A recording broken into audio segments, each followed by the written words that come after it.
Channel first time visit చేసినట్లయితే like చేయండి, share చేయండి, అలాగే సబ్స్క్రైబ్ చేయండి. First one, the Union Cabinet has given its approval for which one? To boost employment in the formal sector by encouraging the business to do fresh hiring amid the pandemic. Answer is Atmanirbhar Bharat Rozgar Yojana, ABRY. About this ABRYs, the Cabinet has approved an expenditure of rupees 1,584 crores for the current financial year and 22,810 crores rupees for the entire scheme period from 2020 to 2023. And second one is, the scheme will provide subsidy for 2 years in respect of new employees engaged on or after October 1, 2020 and up to June 30, 2021. The government will pay both 12% employees contribution and 12% employers contribution, that is 24% of wages towards CPF in respect of new employees in establishments employing up to 1000 employees for 2 years, and it will pay only employees share of EPF contribution, that is 12% of wages in respect of new employees in establishments employing more than 1000 employees for 2 years. National affairs. Prime Minister Narendra Modi has inaugurated the construction work of the Agra Metro project in Agra, Uttar Pradesh. The Agra Metro project comprises 2 corridors with a total length of 29.4 kilometers. It would connect major tourist attractions like Taj Mahal, Agra Fort, Sikandra with railway stations and bus stands. The Union Minister for Road Transport and Highways, Nitin Gadkari, has inaugurated the 1.5 km long Coil War Bridge over Son River in Bihar through video conferencing. The Union Cabinet has approved a scheme called the Prime Minister's Wi-Fi Access Network Initiative, that is PM WANI, to improve wireless connectivity and pave the way for free wireless internet in public spaces across the country. The Manila-based multilateral lending agency Asian Development Bank (ADB) has approved a USD 2.5 million, about nearly 18 crores rupees technical assistance to support advanced biofuel development in India. Bangladesh has signed its first preferential trade agreement with Bhutan, which will allow duty-free access to a range of goods between the two countries and hence boost bilateral trade between them. Under the PTA, 100 Bangladeshi products will get duty-free access to Bhutan, while 34 items from Bhutan will get duty-free access into Bangladesh.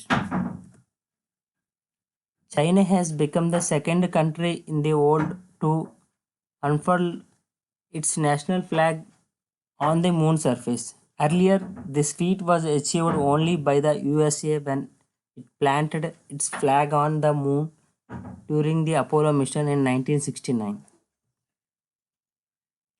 National Thermal Power Corporation Limited, a PSU under Ministry of Power, has signed a memorandum of understanding with Indian Institute of Forest Management, Bhopal, for the implementation of Narmada Landscape Restoration Project.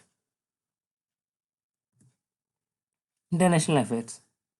Kuwait Emir Sheikh Nawaf Ahmad Shaba has reappointed Sheikh Shaba Khalid Shaba as Prime Minister. The Prime Minister of Romania, Ludovic Orban, has stepped down from his post after his ruling National Liberal Party lost in 2020 parliamentary election. Following this, Romanian President Klaus Iohannis appointed the Minister of National Defense, Nicolae Donel Ciucă, as the interim Prime Minister of the country. The Manila-based Asian Development Bank has launched an initiative called the Asia Pacific Vaccine Access Facility for its developing member countries. The bank has allocated USD 9 billion dollars for APVAX. The Reserve Bank of India has announced that the real-time gross settlement RTGS system will be made available round the clock on all days of the year with effect from morning 12:30 hours on December 14, 2020. Presently, RTGS system is available for customers between 7 a.m. and 6 p.m. The private lender ICICI Bank has launched a new version of its mobile payment app called iMobile Pay to offer payment and banking services to customers of any bank. Punjab National Bank has launched a tech-based loan management solution, Lens the Lending Solution, to speed up and maintain accuracy in online loan processing and sanctioning of credit proposals. The Reserve Bank of India has cancelled the license of Karad Janata Sahakari Bank Limited in Maharashtra as it does not have adequate capital and earning prospects. As such, does not comply with the provisions of the Banking Regulation Act 1949. Bank of Baroda has recently launched the Atmanirbhar Women Scheme as part of its Baroda Gold Loan. The scheme aims to target the self-reliant women in India. Under the scheme, the bank is offering loans at 0.5% concession for women. Kotak Mahindra Asset Management Company has launched Kotak International REIT Fund of Funds, India's first diversified REIT mutual fund. REIT stands for Real Estate Investment Trust. Coming to appointments, US based Indian origin health expert Anil Soni has been appointed as the first Chief Executive Officer of the newly created the World Health Organization Foundation. Gina Aldridge from England has been elected as the World Squash Federation president. She will become the 10th WSF president to serve since the federation's inception in 1967, and she is the second female president after New Zealand's Susie Simoks. The International Golf Federation elected Annika Sorenstam as its new president, effective January 1, 2021. IGF President Peter Dawson is stepping down after 10 years of leadership and service. Sorenstam, a 72nd time winner on the LPGA Tour and former number one from Sweden. Coming to science and technology, Bharat Sanchar Nigam Limited has partnered with Skylotech India, a global mission connectivity solutions company, to launch satellite-based narrow band Internet of Things. This initiative is the world's first satellite-based NB-IoT network. The Bengaluru-based space technology startup Pixel has signed a pact with the Indian Space Research Organization to launch its first remote sensing satellite on ISRO's Workhorse Polar Satellite launch vehicle in early 2021. Coming to awards, the Indian Council of Agricultural Research ICAR has won the prestigious International King Bhumibol World Soil Day Award for 2020. The award was presented annually by the Food and Agriculture Organization. Journalist author Raz Kamal Jha has won the third Rabindranath Tagore Literary Prize for his novel The City and the Sea. Due to the COVID-19 pandemic, the winner of the $5,000 prize was announced online in Copenhagen, Denmark.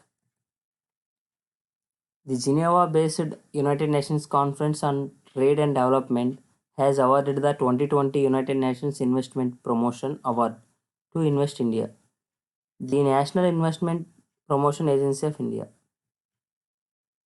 The year 2020 Ramanujan Prize for Young Mathematicians was awarded to Dr.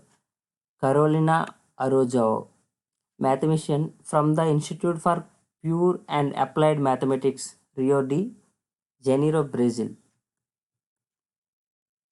Coming to summits, Prime Minister Narendra Modi has inaugurated and addressed the virtual edition of India Mobile Congress 2020 on December 8, 2020 through video conference. The theme for IMC 2020 is Inclusive Innovation, Smart, Secure, Sustainable.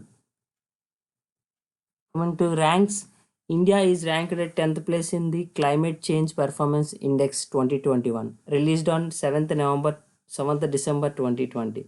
The overall score of India is 63.98. Finance Minister Nirmala Sitharaman has grabbed the 41st spot in the 2020 list of Forbes 100 most powerful women in the world. Indian actor Sonu Sood has topped the first of its kind 50 Asian celebrities in the world 2020 list, published by UK-based Eastern Eye newspaper. Indian singer Arman Malik came in fifth for his immense musical output that included barrier-breaking English language songs. Coming to sports, New Zealand all-rounder Corey Anderson has announced his retirement from international cricket. Anderson has played 13 tests, 49 ODIs and 31 T20s for New Zealand, scoring 2,277 runs with 210 half centuries and 90 wickets.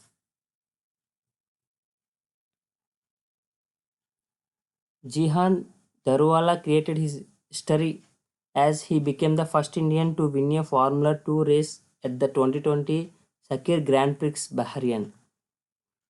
Sports Minister Kiren Rijiju has launched the second edition of Fit India Cyclothon through a virtual platform.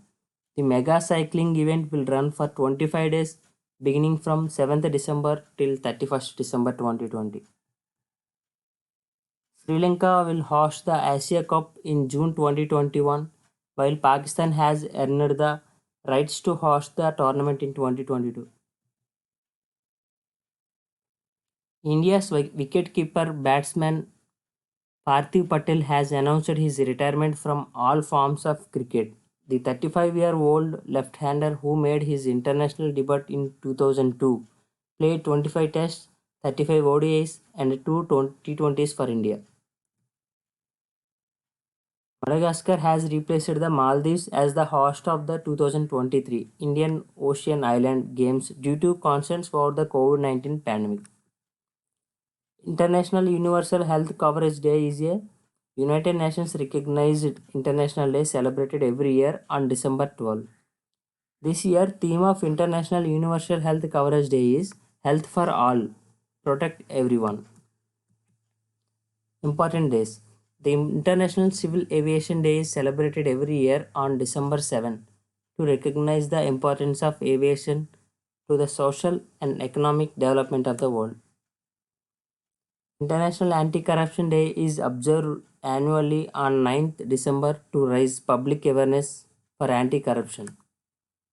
In India, the Armed Force Flag Day, also known as Flag Day of India, is observed annually on December 7 since 1949 as an honor to the soldiers, sailors, and airmen of India who fought on the borders to keep the country safe.